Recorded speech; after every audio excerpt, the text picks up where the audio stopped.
In this episode of Insights at the Edge, my guest is Sam Harris, and I am so pleased to have this opportunity, Sam, to talk with you. You write and talk about a wide range of topics, including the problems with faith, morality, free will, secular enlightenment, gun ownership, the dangers of the Islamic religion, and more. And what really impresses me is not so much the wide range, but you're what I would call a stand-up guy. You stand up for your convictions and you speak to them truthfully from your experience, from your knowing, and I really respect that. And I'm really excited to have this conversation with you. Let me just tell you a little bit more about Sam. He's the author of 5 New York Times bestsellers, neuroscientist, philosopher, host of the widely acclaimed Making Sense podcast, and he's the creator of the Waking Up app for people who want to learn to meditate in a modern scientific context. Sam, welcome. Thank you. Thank you. It's great to meet you. Happy to be here. Wonderful to meet you too. I'm surprised that it's taken so long for our life paths to converge for right here, this moment, but I'm so happy that we're on. Okay. Yeah. Well, I heard your voice somewhere. I think it was probably on your own podcast, and I thought this is, if ever there was a great podcasting voice, this is a voice I have to meet. So you really, it can't be the first time you've heard this, but you've just got this amazing timeless radio voice. So congratulations. Thank you. Thank you. Came with the body and everything. Yeah. Came with it. So about 10 years ago, I hosted a 23-part interview series called Waking Up. What does it really mean? And the thing that astonished me the most after doing 23 interviews is that people didn't answer the same way. I was shocked. I was like, wow, people use the same word, waking up, spiritual awakening, and they mean different things by it. So I wanted to start there and hear precisely what Sam Harris means by waking up. Yeah, well, it can mean a few things. I think the center, the bullseye for me, and this is really the direct influence of the non-dual teachings in Buddhism and the Indian tradition on me. This is really Dzogchen and Advaita. It's not that those two schools think they teach precisely the same thing, but I basically think they do, albeit the methods are different. But I think the goal is the same, and the goal is really to recognize that the sense of self, the sense that there's a subject in the middle of experience, that to whom experience refers, that there's an I that is appropriating experience. It's not identical to experience, but it's kind of on the edge of it or in the middle of it.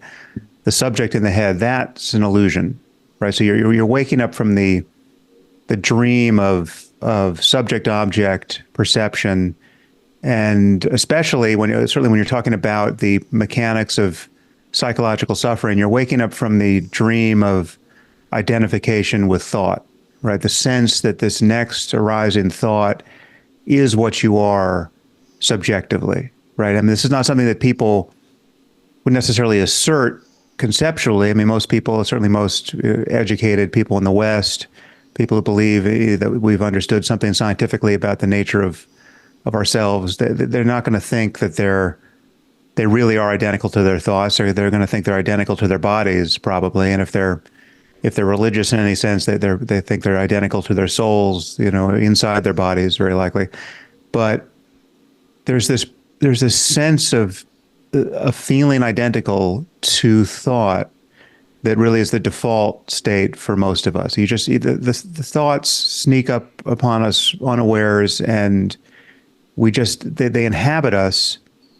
And when obviously in meditation, you learn to recognize them as appearances in consciousness, but unrecognized, strangely, this next piece of language, or this next image, this next memory, this next judgment, this next kindling opinion, just feels like me, right? It just feels like, okay, this is, there's no distance, there's no subjective distance between me and the voice in my head.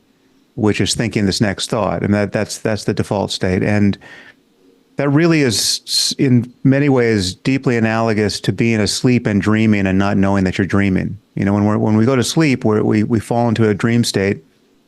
I think the most remarkable thing about dreams is that we're totally unsurprised to suddenly find ourselves in this new condition, right? You're safely in your bed, you fall asleep, and then however many minutes later, in subjective time, it's more or less instantaneous, you're somewhere else. You know, you're surrounded by other people you've never met, or famous people, or dead people, and unless it's a lucid dream, unless you have some reality testing going on that links it to your waking state, the most remarkable thing is that we don't even notice this transition. I mean, we have no sense that the laws of physics have been suspended for us, that our psychological continuity has been interrupted. We're just ready to feel that we are this subject in the next circumstance. And something like that happens with thought more or less every moment of our waking lives. We just are borne away by this voice in our heads or by this stream of imagery, and it totally defines our sense of being in the world. I mean, if you think a thought of self-hatred, or you think a thought of regret, or you think of the person who died, who you deeply miss, you know, if you have no perspective on those thoughts, all of a sudden that is you. That is your emotional state. That is your life. And it's very strange that thought has this kind of power over us. I'm not saying that thought is something we want to get rid of. Obviously, thought is quite necessary for our functioning as human beings, but it is the mechanism that delivers virtually all of our psychological suffering, and meditation offers a way to break that spell. Sam Harris is not the thinker. You're waking up from something. I get that, from identification with thought and with being the thinker. So there's a waking up from, but what about the waking up to? What do you discover you are? How would you language that?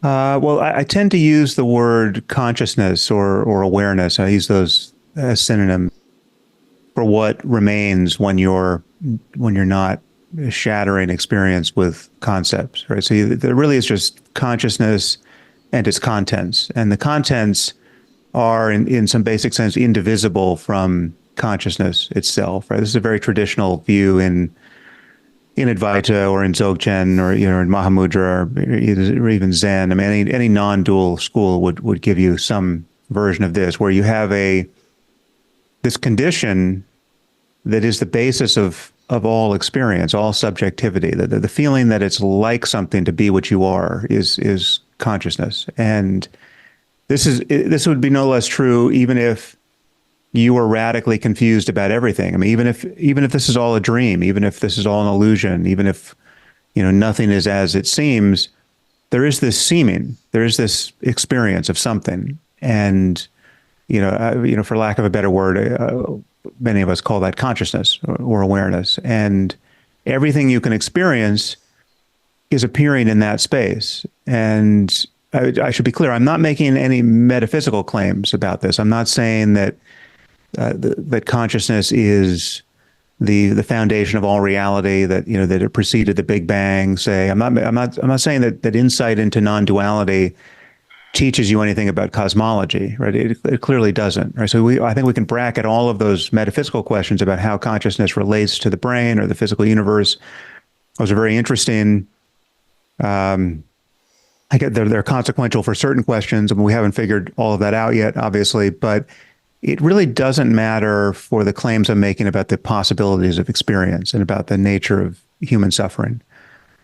So you can bracket the metaphysics. I'm happy to talk about it if it interests you, but I just want to be clear that I am talking about the nature of experience and what can be realized from the first person side if you simply pay close attention to what it's like to be you. Right, but here's where I'd love to understand a little bit more from your perspective. In the waking up process, there's this discovery of consciousness or awareness, that isn't touched by the contents that come and go. And yet you're over there, wherever you are. What geography are you in? I'm over here. We have different experiences, perspectives. There's a uniqueness of Sam Harris, the stand-up guy that I mentioned, and Tami Simon with the radio voice. How do you understand that? Well, I think that it's obvious that the consciousness of contents and our minds is these phenomena are in some unavoidable sense born of our body and our entanglement with the world, right? I mean, so I don't think you can be again, I would like to bracket the metaphysics because I'm somewhat agnostic about the kind of the final answers here. It's pretty clear we don't know them. So consciousness for me is distinct from mind in the sense that it still remains a mystery as to how it relates to neurophysiology. Mind itself, right, the functions of a human mind, our ability to process language, our ability to map the physical world onto and our visual field onto our visual cortex, right? I mean, all of that is clearly based on what the brain is doing, right? We know through now about 150 years of neurology and emerging neuroscience and psychology that the mind as such isn't independent of the brain, right? So so the information processing of the brain really is creating a lot of the phenomenon that we can be conscious of, right? So that this is again, slightly confusing, but I would hold consciousness itself aside, the fact that it's like something to have a mind, the fact that it's like something to be what you are, I would hold that aside as still a remaining mystery. But as to the phenomenon, what it's like to be you is powerfully dependent upon you as a physical system over there, wherever you are, right? And so it is for me, right? So the fact that I don't wake up with your memories and you don't wake up with mine, that's not a mystery from my point of view. I mean, your memories are encoded in the neural substrate of your brain, right? Now, whether we could copy them onto the hard drive of some future computer, that's an open question, right? This is all interesting, and questions about progress in AI come here, and if in fact consciousness is just an emergent property of information processing on some level, well then questions of conscious AI will one day be something we have to entertain, but again, that's still not yet known. So from my point of view, consciousness itself is in some ways deeply impersonal, because the thing that would make it personal is the specifics of its contents, right? My consciousness is, I would imagine, totally identical to yours, except for the fact that over here, it's populated by my memories and my pains and pleasures, my attitudes, etc. So, and that again is not a mystery, because the only place,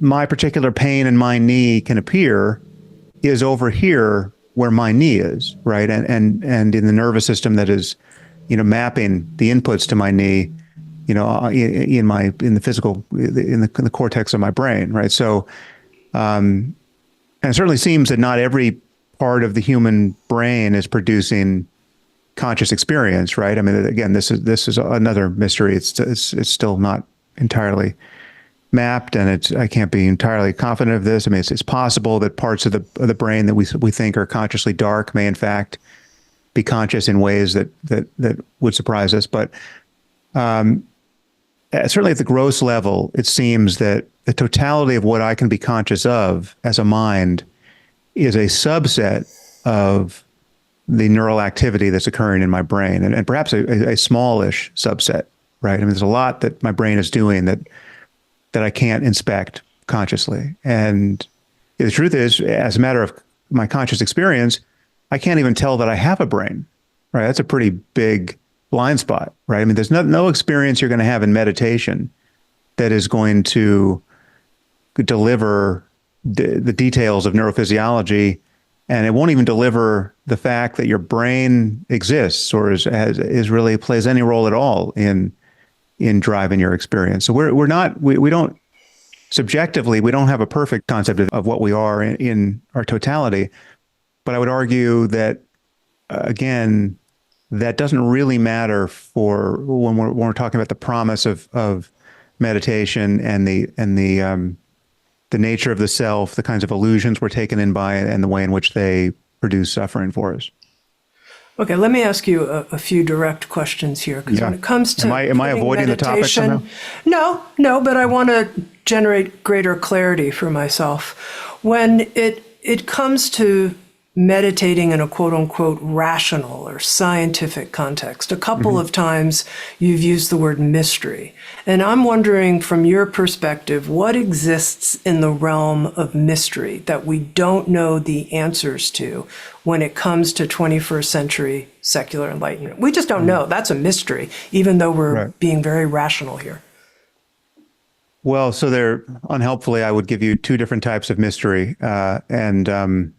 One, I think we never get rid of, right? So there are ordinary mysteries where it really is a statement, as you just made, of us just not having the right information. We don't understand something conceptually, and we will one day understand it. There was a time where we had no idea how people got sick. We didn't know about viruses. We didn't know about bacteria.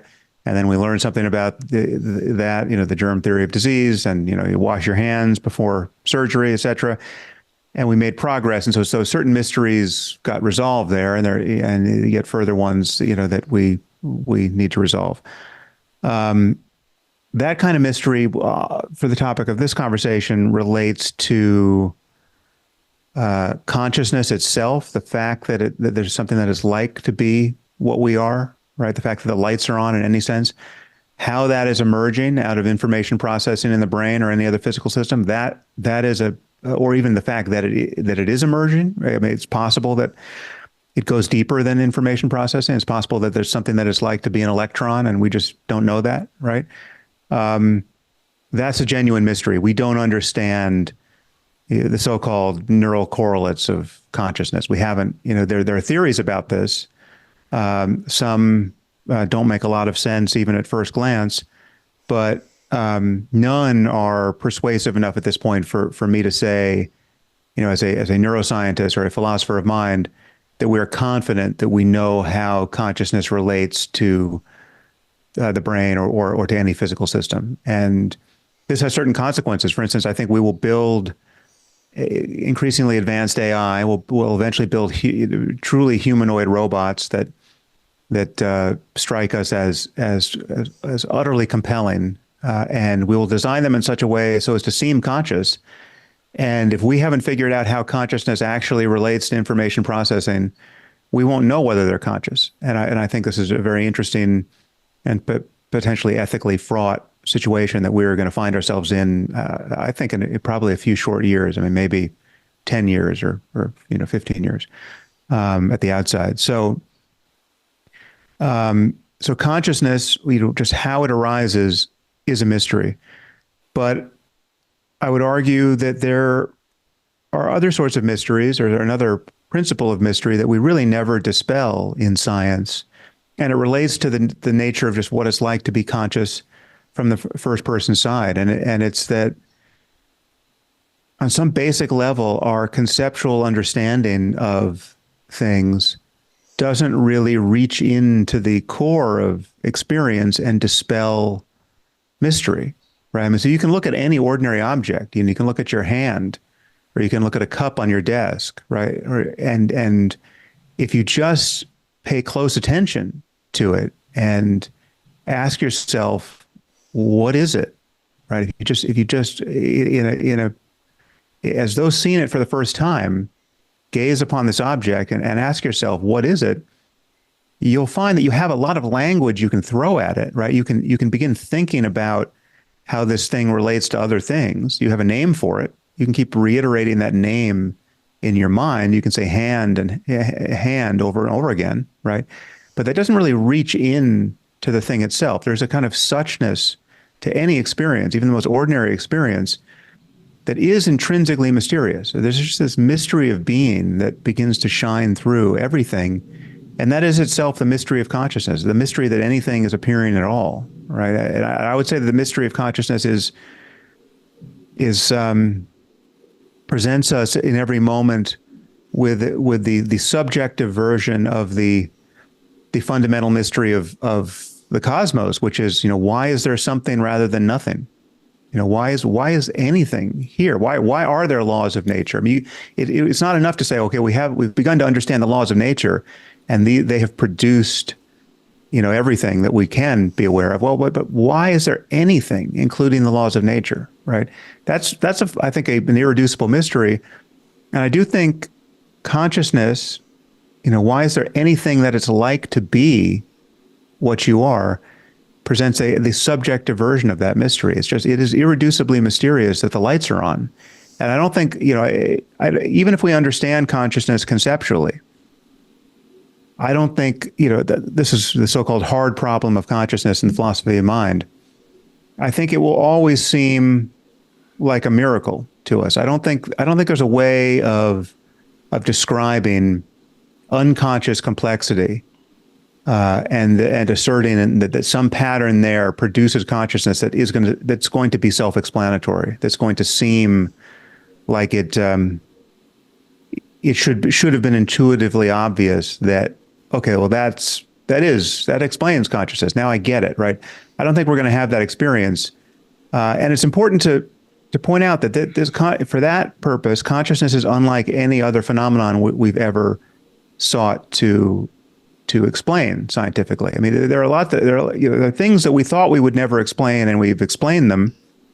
Things like life, right? I mean, people thought, life you can't explain life, right? And there was a point where we had this notion of an elan vital, a life essence or life spirit that would differentiate, an inanimate object from an animate one, or a dead organism from a live one.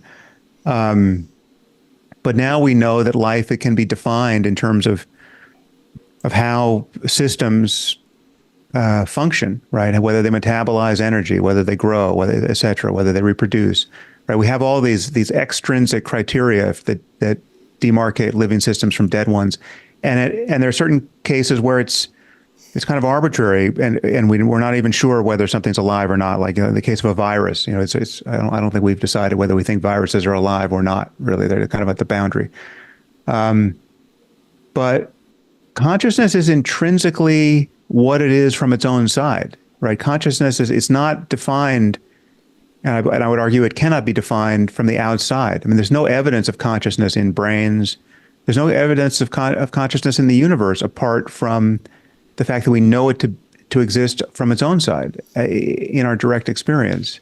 And so I would say that even if we're confused about everything, consciousness is the one thing in this universe that can't be an illusion, right? Because even if everything is illusory, even if we're in the matrix, right, or if we're brains in vats, I mean, we're just totally confused about what we are. This seeming appearance demonstrates the reality of consciousness as much as any veridical appearance could. So, I mean, consciousness is the ground truth of our being, moment to moment.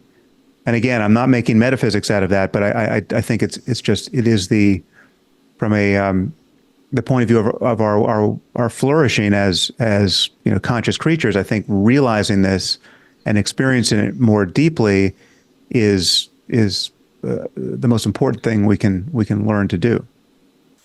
Sounds true. Right here with Sam Harris, waking up the world.